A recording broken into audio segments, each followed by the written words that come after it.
¿Las elecciones de 2018 se ganarán en las redes sociales? ¿Los políticos mexicanos realmente comprenden la importancia de la presencia digital? ¿Cómo deben comunicarse con los millennials a través de las redes sociales? Para responder a todas estas preguntas, visitamos Puebla, en donde se llevó a cabo el evento de marketing político Campaign Tech México, de Campaigns and Elections. Ahí hablamos con algunos estrategas detrás de figuras tan importantes como Hillary Clinton, Bernie Sanders, Barack Obama, el Papa y el mismo presidente Peña Nieto. La elección de 2018 será la más digital que ha vivido nuestro país. En el 2016, en México, se contabilizaron 70 millones de internautas. Más del 90% tiene una cuenta de Facebook y 6 de cada 10 piensa que el Internet los acerca a la democracia.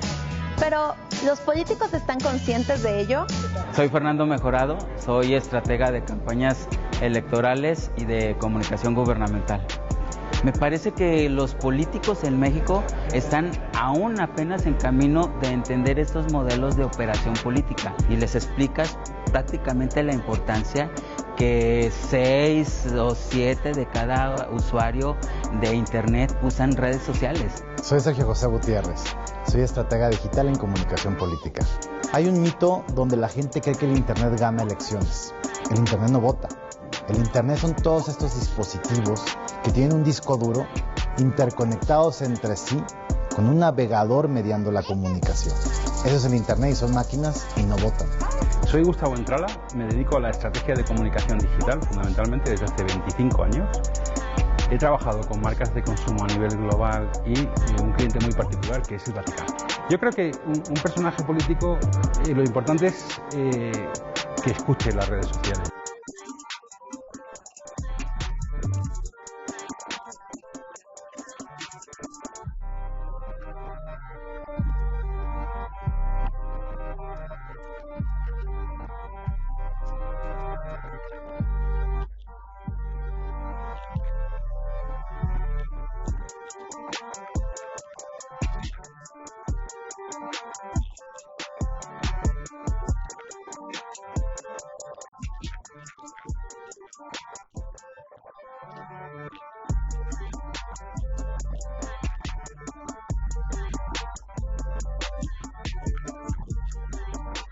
Hola, soy Diego Basante, gerente de política y gobierno de Facebook para América Latina, con oficina aquí en la Ciudad de México.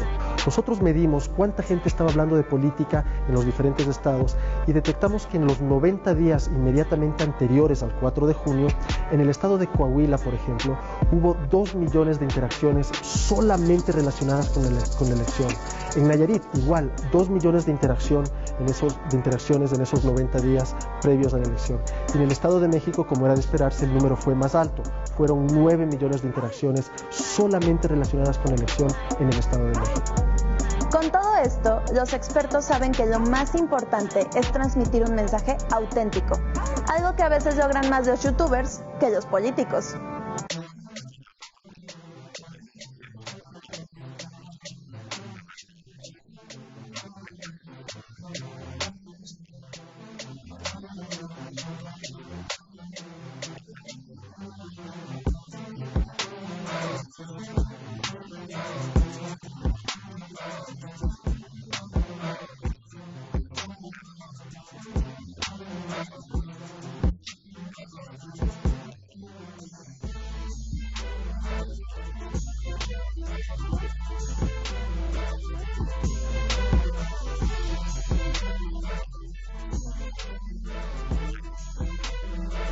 Para Scott Goldstein, estratega digital de Barack Obama y Bernie Sanders, México enfrentará muchos retos el próximo año electoral, entre ellos violencia, fake news y bots.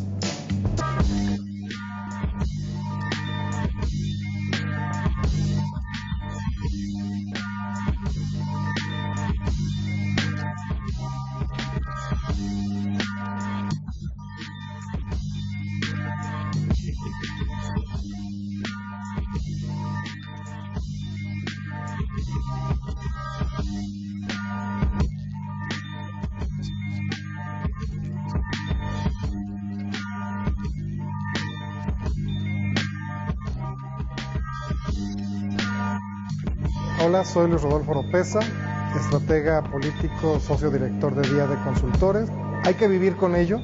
Las fake news ya las vimos en las elecciones de 2017, fueron muy grandes, en las que no sabías en la mañana si era verdad una noticia. Lo que yo diría es que van a seguir existiendo y nosotros tenemos que combatir con información veraz, precisa y muy al instante. Las redes sociales transformaron los procesos electorales en una comunicación de 2 vías. Ahora podemos responder a los políticos, señalar sus errores y hacer todo tipo de denuncias. Le preguntamos a los expertos cuáles eran sus recomendaciones para actuar ante bots, haters y cómo deberían actuar los políticos ante una crisis digital. Mi nombre es Gonzalo Cerangelo, fui el estratega digital de la campaña de Pedro Pablo Kuczynski, el actual presidente de Perú.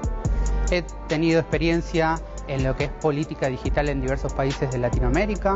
Hay una gran campaña manejada por bots, por fakes y por ataques en forma constante para desacreditar básicamente posiciones. Entonces, simplemente la campaña tiene que estar preparada. ¿Preparada para qué?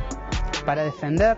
¿Y preparada para qué? Para contrarrestar o contraatacar, ¿sí? Y contraatacar no estamos hablando de nada malo ni agresivo, simplemente a través de recursos comunicacionales. Lo que me preocupa mucho más cuando trabajo con un político, el grado de relación que establece con la audiencia, que el hecho de que tenga mucha masa de seguidores.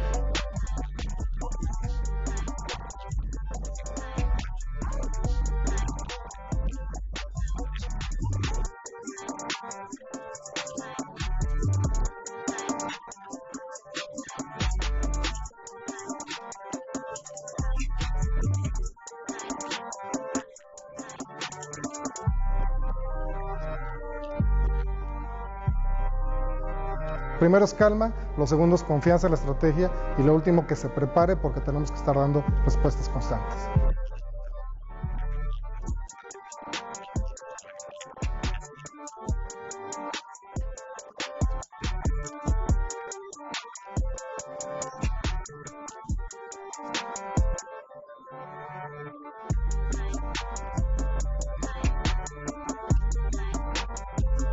Lo sucede lo mismo acá, cuando en los gobiernos algún troll o algún usuario daña la imagen de manera no importante de un gobierno o de la imagen personal, no hay que hacerles casos, que es diferente a cuando hay un señalamiento expreso, ¿sí? Ahí sí tienes que contestar, son escenarios diferentes. Pero desde la trinchera digital, ¿cómo pueden los políticos construir una comunidad y además convencerla de salir a la calle y realmente votar? Trato de decirles que lo importante es la influencia que acaban acaparando, o sea que lo importante es cuánta gente que les sigue les lee, cuánta gente de la que les lee reproduce sus mensajes y cuánta gente les contesta. Pues primero que nada, tiene que microsegmentar. Después de esto, tiene que estudiar a cada microsegmento con una etnografía digital, es decir, no solo saber su demografía, edad, sexo, territorio donde vive, sino su psicografía, es decir, sus valores, aspiraciones, miedos, lo que sienten. Y en este último sentido que expliqué es donde se puede comunicar con ellos.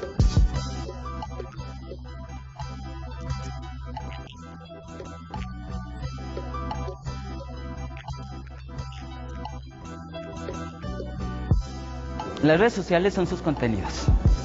Si tú no tienes buenos contenidos, no vas a crecer en las redes sociales. 3 elementos. Confianza, fundamental en el valor. Mensajes sencillos que se puedan repetir. Y el último, que hablen de historias y una narrativa que sea atractiva para la gente. Básicamente los políticos tienen que entender y tatuarse casi en la piel que hay una campaña de percepción muy fuerte que es la que se juega en redes sociales, donde todo se masifica. O sea, una recomendación que yo siempre hago a los políticos con los que trabajo, les digo, mira, tú lo que tienes que hacer es escuchar a la gente en redes sociales, conectarte tú, escuchar y trata de solucionar problemas que te planteen ahí. O sea, no entres tanto a aquí estoy yo, mira qué guapo soy, sino vamos a ver qué es lo que dice la gente, cómo piensa la gente y vamos a ver cómo podemos ayudarle, ¿no?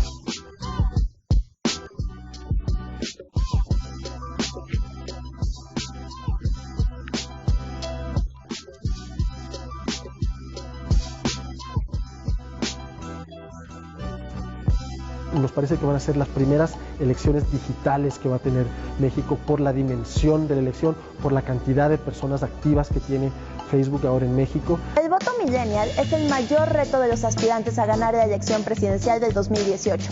Según el estudio Voto Millennial de Nación 321, el 70% de los mexicanos de esta generación aún no ha sido conquistado por los punteros en las encuestas, y la mayoría los rechaza. Los estrategas parecen estar conscientes de ello, pero ¿los políticos lo entienden? Soy Gisela Rubach, estratega política y electoral.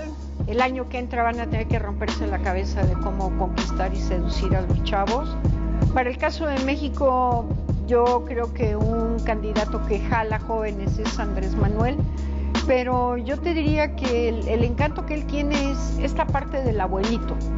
O sea, el abuelito que es el cómplice. Y la relevancia tiene que ver con poder motivarlos a sentir que esta causa de recambio político que va a tener el país, ¿sí?, es parte de ellos, es lo que define sus próximos 6 años, es lo que define incluso cuando ellos empiecen a formar su propia familia. Sin duda van a definir la elección, ¿sí?, porque representan más del 40% del electorado actual. Tal vez la respuesta está en cómo construyen sus personajes. Así que le preguntamos a alguien que, aunque no es un estratega político, es un experto en narración. La primera cosa que un político quiere hacer cuando está construyendo su personaje es ubicar el arquetipo al que pertenece. Lo siguiente que quiere hacer es estudiar los casos exitosos de esos arquetipos y los casos que fracasaron de esos arquetipos para entender en qué tuvieron éxito y en qué tuvieron fracaso. La tercera cosa que un político quiere hacer para construir su personaje es tomar clases de actuación y no de oratoria. Y si pueden tomar una clase de stand-up y una clase de improvisación, ahí es cuando mejor van a desempeñarse.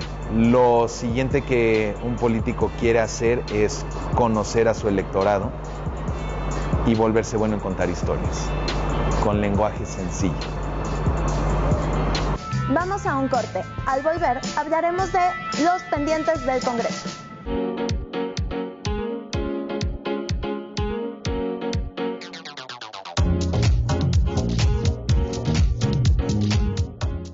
Es algo que nos afecta a todos los mexicanos y es justamente ahí donde deberíamos poner nuestra atención para exigir un poco más a quienes nos representan. El próximo 1 de septiembre, la 63 legislatura del Congreso de la Unión, la que se encuentra ahora en funciones, iniciará su último año legislativo, el cual concluye el 31 de agosto de 2018. Y si bien ha trabajado varios temas, ya sabes, iniciativas y propuestas de ley, muchas han quedado incompletas. La lista de iniciativas en espera que tiene el Congreso es bastante larga. Hasta el 8 de agosto tenían aprobadas 452 iniciativas en la Cámara de Diputados y 47 en el Senado. En total, en ambas cámaras durante los 2 años de la 63 legislatura se han presentado 4.991 iniciativas, de las cuales solo se han aprobado 499. ¿Cuáles son los pendientes? La Ley de Seguridad Interior, por ejemplo. Esta iniciativa se debió a que las policías estatales y municipales se han visto rebasadas para brindar seguridad en sus localidades por el aumento de la violencia a causa del crimen organizado. Y aquí hay varias historias. La del presidente Enrique Peña Nieto, quien ha pedido al Poder Legislativo que trabaje en la construcción de una ley que le dé certeza jurídica a la actuación de las Fuerzas Armadas en materia de seguridad pública. La del secretario de Marina, Vidal Soberón, quien ha hecho notar que el personal naval y militar arriesga todo para salvaguardar la seguridad de la nación, responsabilidad que es de todos, pero que corresponde primordialmente a las autoridades municipales, estatales y federales. Lo que el secretario quiso decir es que las Fuerzas Armadas no son policías. ¿Otro enfoque?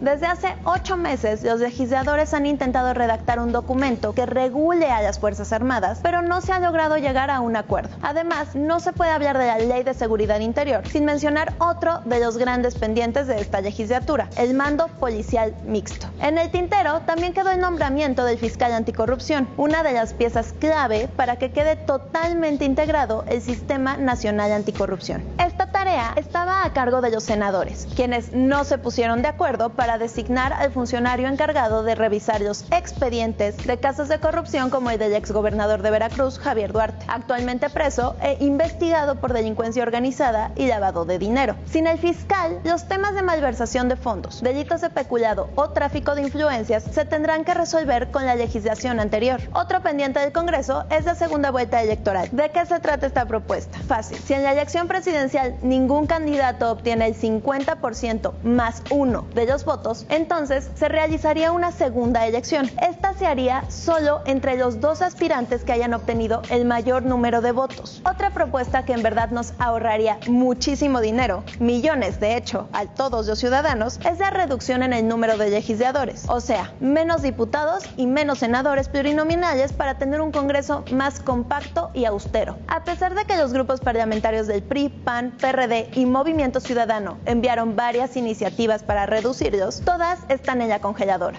Ahora sí, hablemos de las iniciativas que envió el presidente Peña Nieto al Congreso. 26 de 29 fueron aprobadas. La única iniciativa rechazada fue la de regular matrimonios entre personas del mismo sexo a nivel federal, mientras que las dos que están pendientes son modificaciones a la Ley General de Salud para mejorar los servicios en hospitales públicos y modificaciones al Código Civil para establecer como un derecho que las personas puedan solicitar una nueva acta de nacimiento para el reconocimiento de la identidad de género. En el Senado se aprobaron 8 de las 13 iniciativas que envió el presidente Peña, entre las que destacan la Ley General de Educación, las leyes secundarias para prevenir y erradicar la tortura y la legislación sobre justicia laboral y cotidiana. Otro de los grandes pendientes, se ha puesto sobre la mesa el tema de violación de derechos humanos por parte del Ejército. Sin embargo, y pese a tener varias iniciativas en la materia, los senadores y diputados aún no se ponen de acuerdo para conformar un dictamen. Ponte al día en los pendientes del Congreso en nacion321.com.